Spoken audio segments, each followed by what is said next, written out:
Salut à tous et bienvenue. Ce soir, on se retrouve pour un rendez-vous qu'on adore, la Nocturne à Vincennes avec le prix de Tourcoing. On va décortiquer ensemble l'analyse complète du sniper pour avoir toutes les cartes en main.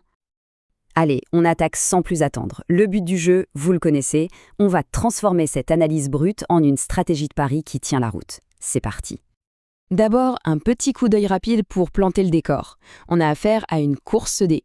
Il y a 14 partants qui vont s'élancer sur la grande piste sur 2850 mètres, c'est pas rien. La dotation est de 59 000 € et le départ, c'est à 20h15. Voilà, tout est dit.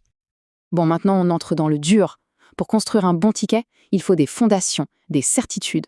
Voyons tout de suite les chevaux qui semblent vraiment incontournables pour ce quintet. Et là, attention, le cheval que tout le monde regarde, c'est elle. Idylle Express, le numéro 13. Ce n'est pas juste une favorite, c'est LA grande favorite. Faut se souvenir de sa dernière course, le 29 novembre. Elle a littéralement écrasé la concurrence. Elle est au top de sa forme et, honnêtement, tout semble indiquer qu'elle est là pour gagner. À ses côtés, pour construire notre base, on a deux autres piliers. D'abord, Imperator Della, le 11. Lui, il revient vraiment bien et il a tout ce qu'il faut pour briller sur ce parcours. Et puis, Hyacinthe Didiap, le 14. Alors lui, méfiance, son engagement est parfait, juste au plafond des gains, sa préparation a été ciblée pour cette course et surtout, c'est Éric Raffin qui est aux commandes. Et quand Raffin est là, c'est rarement pour faire de la figuration. On a donc un trio de base qui se détache très nettement. Ok, on a notre socle. Mais derrière, qui peut venir pimenter les rapports ? La course est très ouverte pour les places. C'est là qu'on peut trouver les chevaux qui vont compléter l'arrivée ou même créer une petite surprise. Regardez bien ces deux-là. Ils ont des profils très différents, mais tout aussi intéressants. D'un côté, on a Guerrier Castelet, le 12. C'est la chance régulière, un super finisseur, mais il a besoin de rythme. Si ça roule devant, il va en ramasser plus d'un à la fin. De l'autre, Intrépide des Bois, le 3. Lui, son atout, c'est qu'il part au premier poteau, il aura de l'avance et sur cette distance, ça peut être de l'or. Deux stratégies, deux candidats très crédibles pour les places. Et la liste ne s'arrête pas là, loin de là. Faut absolument garder un œil sur High Propulsion, le 10, qui peut finir comme une balle. On a aussi Intouchable, le 8, et avec Mathieu Abrivard, on est obligé de s'en méfier. Et on peut citer aussi Impact Player, Iris Intense, ou Gisaro qui reste sur une très bonne 3e place. Bref, il y a vraiment de quoi faire pour élargir ces jeux. Allez, c'est le moment qu'on aime bien, la zone à haut risque, mais potentiellement à grosse récompense.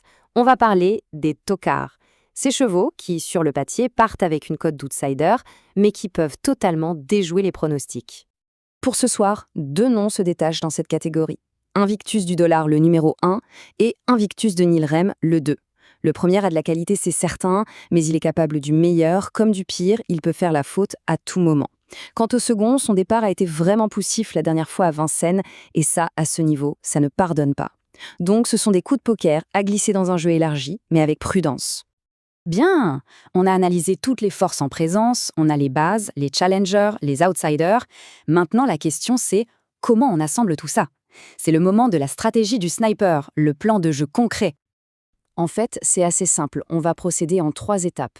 Étape 1, le noyau dur, nos 3 piliers, les numéros 13, 11 et 14. C'est la fondation, la base de tout. Étape 2, on diversifie.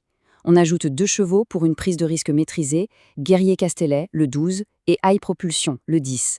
Et enfin, étape 3, pour les plus joueurs, la surprise.